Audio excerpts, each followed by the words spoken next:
We all know that climate change is causing havoc on our lands and waterways, and Métis youth tend to be quite hard hit by climate change, disproportionately affected compared to other populations in Canada.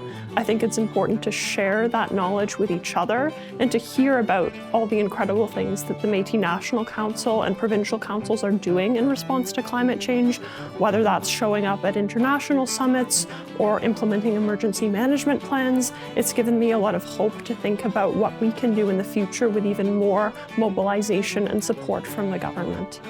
Every decision that is being made today is ultimately going to impact the generations that follow us. So that's so critical for young people to have their voices heard, to be participants, active participants in creating solutions to challenges that we all face today.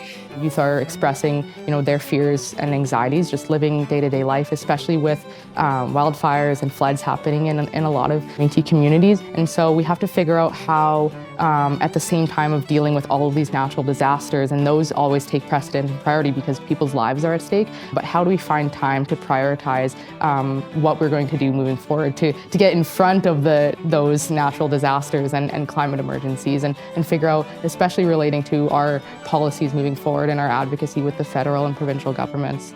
We work with a lot of the land users and harvesters, elders and youth, and just listening to their stories over the last few years and hearing the changes that they're seeing on the land and their Métis way of life has really been inspirational to take some action and to start doing something to make a positive change.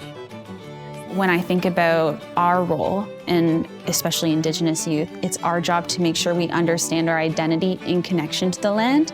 And that's a really unique intersection not a lot of people really understand, is that our whole personality, our existence is tied to this thing.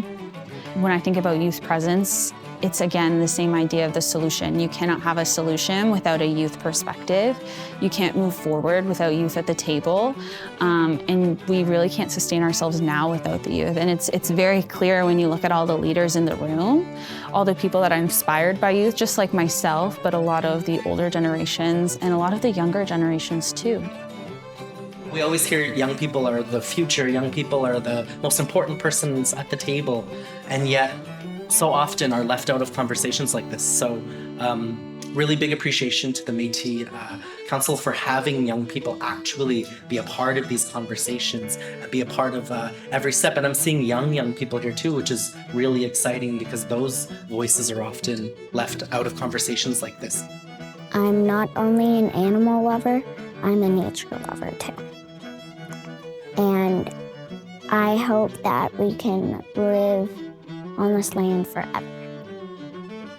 I think it's really important to take Indigenous perspectives into account because when you reshape those thought processes and you see yourself as below nature instead of above it, it allows you to be more aware of the actions you're taking and how your choices affect the climate.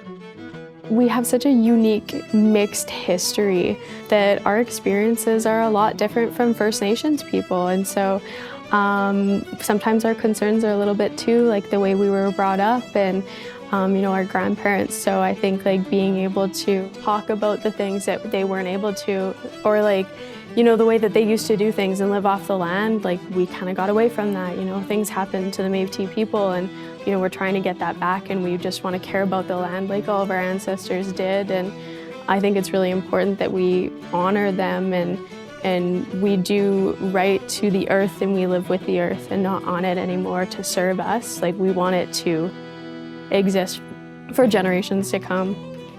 If the Western world doesn't catch up to where we're at in terms of incorporating these knowledge systems into scientific perspectives, then you're missing a lot of the substance that is a part of this climate conversation.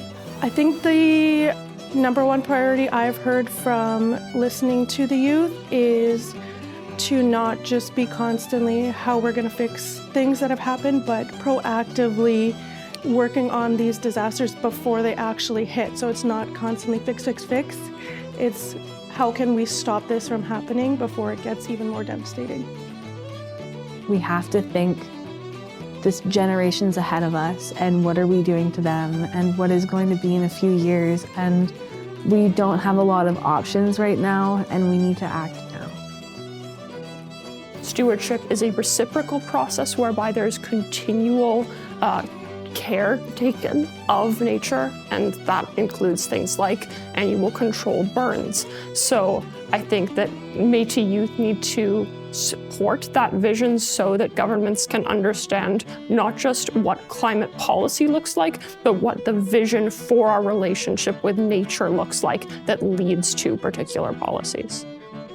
I think most of the change in the world comes from youth, and I think that it's really important to remember that and how important it is for us to be involved in any way possible. If that means that you're just reducing your spending on fast fashion, or you're making better consumption choices, or maybe you're on an environment and climate change council, like whatever it is, I think it's important that Indigenous youth are involved and they have their voices heard so they can continue to push for change.